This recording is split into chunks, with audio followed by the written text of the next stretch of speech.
السلام علیکم دوستو، میں ہوں سالک مجید۔ آپ دیکھ رہے ہیں جیو پاکستان ویڈیوز۔ آج ہے 26 جولائی 2025 اور بات کریں گے کچھ تازہ واقعات پہ، کچھ پرانے واقعات کی یادیں بھی تازہ کریں گے۔ ویڈیو میں آگے بڑھنے سے پہلے آپ کو بتاؤں کہ کل مجھے کافی دنوں بعد کراچی کے ایک ایسے علاقے میں جانے کا اتفاق ہوا جہاں کی ٹوٹی پھوٹی سڑکیں دیکھ کر کافی افسوس ہوا۔ ویسے تو شہر بھر میں کوئی بہت اچھا نقشہ نہیں ہوتا، ہمیشہ سے یہ رونا رہتا ہے کہ بھئی ترقیاتی کام جاری بھی ہیں اور ترقیاتی کاموں کی ضرورت بھی ہے، لیکن پائیداری نہیں ہے ان کاموں میں۔ ہر سال 2 سال بعد جو سڑکیں بنتی ہیں وہ پھر ہر 2 سال 3 سال بعد ختم ہو جاتی ہیں۔ تو کل مجھے جانے کا موقع ملا جس علاقے میں، اس کا نام ہے شیر شاہ۔ اور کراچی میں جب ہم گئے اس علاقے میں تو ہمارا جانا ہوا تھا عائشہ منزل سے لیاقت آباد سے سائٹ ایریا اور سائٹ ایریا سے شیر شاہ۔ تو شیر شاہ میں کچھ گودام ہیں جہاں کا وزٹ کرنا تھا۔ وہاں پہ کافی بڑی بڑی لاٹس آتی ہیں مختلف اشیاء کی، اور وہاں واقعی بہت ورائٹی ہوتی ہے اور سستے داموں چیزیں ملتی بھی ہیں، لیکن وہاں پہ چونکہ ہول سیل کے حوالے سے چیزیں ملتی ہیں تو اس لیے عام طور پہ دکاندار طبقہ ہی وہاں پہ جاتا ہے، یا جو آن لائن جو لوگ کام کر رہے ہیں وہ بھی وہاں جاتے ہیں۔ تو میں دیکھنے گیا تھا کہ وہاں پہ کیا صورتحال ہے۔ تو لیاقت آباد سے لے کے ناظم آباد سے گزرے اور اس کے بعد سائٹ ایریا میں داخل ہوئے اور پھر شیر شاہ تک گئے تو سائٹ کے علاقوں کی اندرونی سڑکوں کی حالت بہت خراب ہے۔ وزیر اعلیٰ سید مراد علی شاہ صاحب سے گزارش کروں گا کہ وہ متعلقہ وزیر اور متعلقہ محکمے سے اس حوالے سے رپورٹ لیں اور کسی وقت خود بھی وقت نکال کر سائٹ کا دورہ کریں۔ سائٹ لمیٹڈ کو سندھ حکومت کافی فنڈز دیتی ہے۔ سائٹ لمیٹڈ کا اچھا خاصا سٹاف ہے، کافی بڑی مشینری ہے، تو سڑکوں کی یہ حالت کیوں ہے؟ اور وہاں اتنی بڑی انڈسٹری ہے اور وہاں پہ اتنے بڑے بڑے ایکسپورٹرز ہیں اور امپورٹرز ہیں، اور وہ پاکستان کی معیشت میں بہت اہم کردار بھی ادا کر رہے ہیں۔ ٹیکس دینے والے بھی ہیں اور ٹیکس چوری کرنے والے بھی ہوں گے، لیکن اس علاقے کے اوپر جو ہے وہ بہت خصوصی توجہ کی ضرورت ہے، کیونکہ بہت بڑی تعداد میں وہاں پہ فیکٹریاں ہیں، کارخانے ہیں، تو ان کو جب تک آپ سہولتیں نہیں دیں گے، انفراسٹرکچر بہتر نہیں کریں گے، وہاں کی صورتحال پہ توجہ نہیں دیں گے، تو آپ کیسے پاکستان کی معیشت کو ترقی دینے کا دعویٰ کر سکتے ہیں؟ تو وہاں پہ بہت زیادہ توجہ کی ضرورت ہے۔ یہی صورتحال کرنگی انڈسٹریل ایریا کی بھی ہے، یہی صورتحال فیڈرل بی انڈسٹریل ایریا کی ہے، قاسم بن قاسم انڈسٹریل ایریا میں توجہ دینے کی ضرورت ہے۔ جتنے بھی کراچی کے انڈسٹریل زونز ہیں ان سب پر توجہ کی ضرورت ہے، چاہے وہ کاٹی ہے، چاہے وہ سائٹ ہے، وہ فائٹ ہے، وہ کائٹ ہے، جتنے بھی ہیں، تو ان سب پہ توجہ دیں اور ان کی حالت بہتر کریں۔ حیرت ہوتی ہے کہ سیالکوٹ جو ایک چھوٹا شہر ہے پاکستان کا نسبتاً، وہاں پہ اتنی بڑی کمپنیز بھی نہیں ہیں، لیکن جو کمپنیز ہیں انہوں نے ورلڈ وائڈ اپنا نام پیدا کیا ہے اور وہ بڑے بڑے ایکسپورٹر بن گئے ہیں، اور ان کی آپ یکجہتی اور ان کا جذبہ دیکھیں کہ انہوں نے اپنے شہر کی ترقی کے لیے، سہولت کے لیے، اپنے گودام اور اپنے مال کی بہتری کے لیے انہوں نے روڈوں کا، سڑکوں کا انفراسٹرکچر بھی بہتر بنوایا، انہوں نے اپنا ایئرپورٹ بنوایا سیالکوٹ کا، اور انہوں نے سیالکوٹ کی ایئر لائن بھی خود ہی اپنی مدد سے جو ہے وہ تیار کرائی۔ تو اگر اتنا بڑا کام سیالکوٹ میں ہو سکتا ہے تو کرنگی انڈسٹریل ایریا والے یہ کام کیوں نہیں کر سکتے؟ سائٹ انڈسٹریل ایریا والے یہ کام کیوں نہیں کر سکتے؟ یہاں پہ تو بہت بڑے بڑے ایکسپورٹرز بیٹھے ہیں، مینوفیکچررز بیٹھے ہیں، ہر طرح کے ہیں شعبوں کے، تو انہیں بھی سوچنا چاہیے کہ وہ بھی اپنا کردار ادا کریں اور صرف الزامات نہ لگائیں یا حکومت کے ساتھ بیٹھیں اور عدم تعاون کی بجائے یا شکایات کا انبار لگانے کی بجائے حکومت کو مجبور کریں کہ وہ ان علاقوں کی اس بہتری کے لیے اقدامات اٹھائیں۔ خود بھی تو سائٹ بورڈ بنا ہوا ہے، سائٹ ایسوسیشن بنی ہوئی ہے، اسی طرح کرنگی ایسوسیشن بنی ہوئی ہے، یہ سب لوگ سارا سال لوگوں کی دعوتیں کرتے رہتے ہیں، کبھی وزیروں کو بلاتے ہیں، کبھی مشیروں کو بلاتے ہیں، کبھی گورنر وزیر اعلیٰ کو شیلڈ دے رہے ہوتے ہیں، کبھی بڑے بڑے جو ہیں وہ افسران کو بلاتے ہیں، تو سیکیورٹی کے رونے روتے ہیں اور کبھی کچھ کرتے ہیں۔ تو خود بھی ایک باقاعدہ کوئی روڈ میپ بنائیں جس کے تحت ہر سال ان علاقوں میں کوئی بہتری کی جانب ہمیں اقدامات نظر آئیں کہ جی پچھلے سال یہ ہوا تھا، 24 میں یہ ہوا تھا، تو اب سال 25 میں یہ ہو رہا ہے، 26 میں، 27 میں، 30 تک یہ کرنا ہے۔ تو ان کے اپنے پاس بھی کوئی روڈ میپ نہیں ہے۔ ایک تو ان کے ہر سال جو ہے وہ الیکشنز کے بعد جو ہے باڈیز بدل جاتی ہیں، نئے لوگ آ جاتے ہیں، اب پرانے جو سینئر لوگ ہیں وہ پیچھے اور ہٹ جاتے ہیں اور ان کے بچے اور ان کی اولادیں آ جاتی ہیں، وہ سال 2 سال کے لیے آتی ہیں، ان کو اتنی توجہ نہیں ہوتی، وہ اپنے میڈیا کوریج لیتے ہیں یا اپنا پروفائل ہائی کرتے ہیں اور اس کے بعد وہ اپنی فیکٹریوں پہ توجہ مرکوز کر کے واپس اسی پہ کام پہ لگ جاتے ہیں. تو علاقے کی اوور آل جو اپ لفٹنگ ہونی چاہیے، ڈیولپمنٹ ہونی چاہیے، اس پہ توجہ نہیں ہے. تو سیکٹری انڈسٹریز کو، منسٹر انڈسٹریز کو چاہیے. اسی طرح ایم ڈی سائٹ ہیں، سیکٹری سائٹ ہیں. اس دن میں نے سیکٹری سائٹ سے بات کی تھی کہ بھئی آپ ایم ڈی اور سیکٹری سے کہیں کہ وہ اس میں فعال ہوں. کل میں نے جا کے خود جو حال دیکھا ہے سائٹ انڈسٹریل ایریا کا، غنی چورنگی سے لیفٹ پہ جا کے اندر جو گودام بنے ہوئے ہیں وہاں میں چلا گیا، وہاں کی سڑکوں کا حال دیکھا.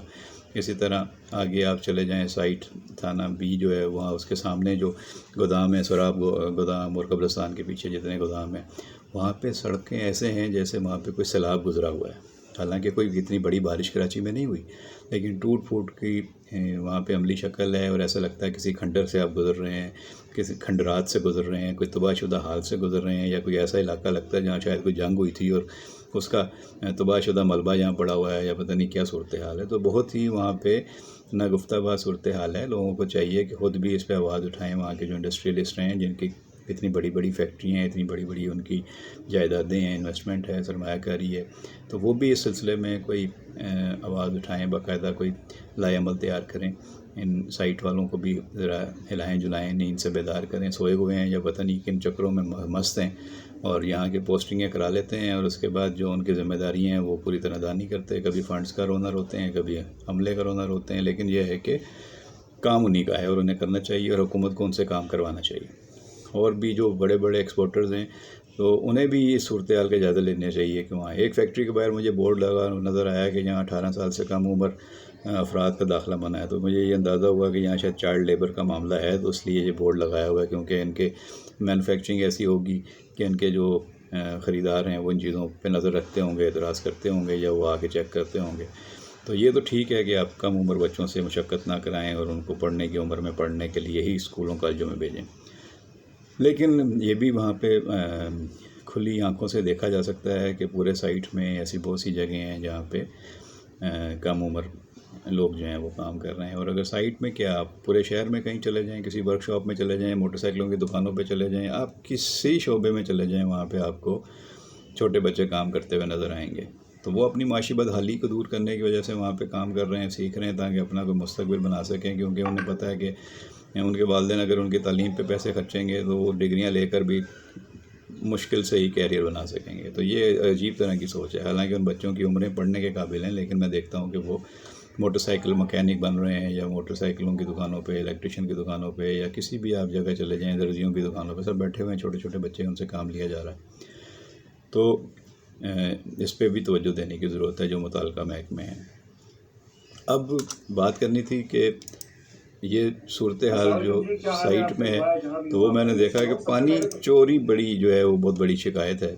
پانی چوری کی ایک بڑی شکایت ہے، سائٹ میں بھی ہے. کل گزرتے ہوئے دیکھا جو پائپ لائن جا رہا ہے وہاں سے اور آگے کی آبادیوں کو جا رہا ہے پانی. لیکن سائٹ کے اندر کہا جاتا ہے کہ یہ سائٹ کا جو اوور آل علاقہ ہے، یہ کراچی میں پانی کا سب سے بڑا چور علاقہ ہے. یہاں پہ پانی کی سب سے زیادہ چوری ہوتی ہے، یا واٹر بورڈ کو کم از کم پانی استعمال ہوتا ہے، لیکن اس کو نہ تو اس کی ادائیگی ہوتی ہے، نہ اسے اس کا کوئی فائدہ ہے.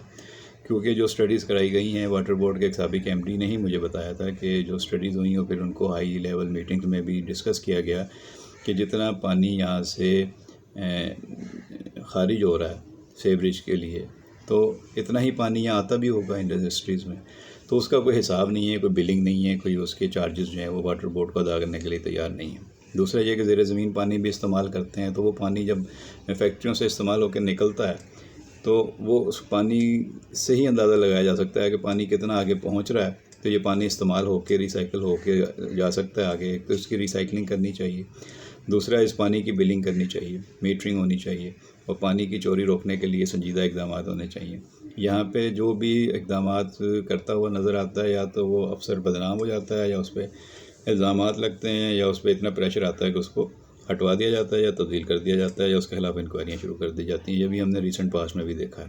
تو یہاں پہ پانی کی چوری بہت بڑا مسئلہ ہے، خاص طور پہ سائٹ میں. اور جو شہریوں کا پانی ہے پینے کا، وہ بھی یہاں پہ چلا جاتا ہے. حالانکہ شہری پانی کی بوند بوند کو ترس رہے ہوتے ہیں بہت سارے علاقوں میں، یا پھر وہ واٹر ٹینکر سے پانی خرید رہے ہوتے ہیں. کل ہی کچھ تصویریں آئی تھیں کہ ہب کنال سے جو پانی شہر کو آ رہا ہے، تو اس میں ہب کنال کے راستے میں ٹینکرز لگا کے موٹریں لگا کے ہاف کنال سے پانی چوری کر کے ٹینکروں میں بھرا جا رہا ہے، اور اس کا کسی نے فیس بک پہ لکھا بھی ہوا تھا کہ یہ کراچی والوں کا ہی پانی ہے، چوری کر کے کراچی والوں کو ہی بیچا جا رہا ہے۔ تو وہ تصویریں تھیں کچھ، وہ میں نے بھیج دیں واٹر بورڈ کے متعلقہ حکام کو، دیکھتے ہیں اس پہ کوئی ایکشن ہوتا ہے یا نہیں۔ امید تو یہ کرنی چاہیے کہ جب ان کے نوٹس میں کوئی چیز لائی جائے گی تو اس پہ کارروائی کریں گے۔ اگر انہوں نے کارروائی کر کے کوئی پیش رفت سے آگاہی دی تو میں ضرور آپ کے ساتھ شیئر کروں گا۔ تو آپ کے بھی علم میں اس طرح کی کچھ چیزیں ہوں، واقعات ہوں تو ضرور بتائیے گا۔ شیر شاہ گودام کے راستوں کا تو میں نے آپ کو بتا دیا، سائٹ کے احوال میں نے آپ کو بتا دیے، سڑکوں پہ کیا ہیں، اور وہاں کے بارے میں اگر آپ کو کوئی شکایات ہوں اسپیسیفک یا جنرل یا جو بھی آپ کی تجاویز ہوں، رائے ہو، وہ ضرور ہمارے ساتھ شیئر کیجیے گا، ہم متعلقہ حکام کے سامنے آواز اٹھائیں گے۔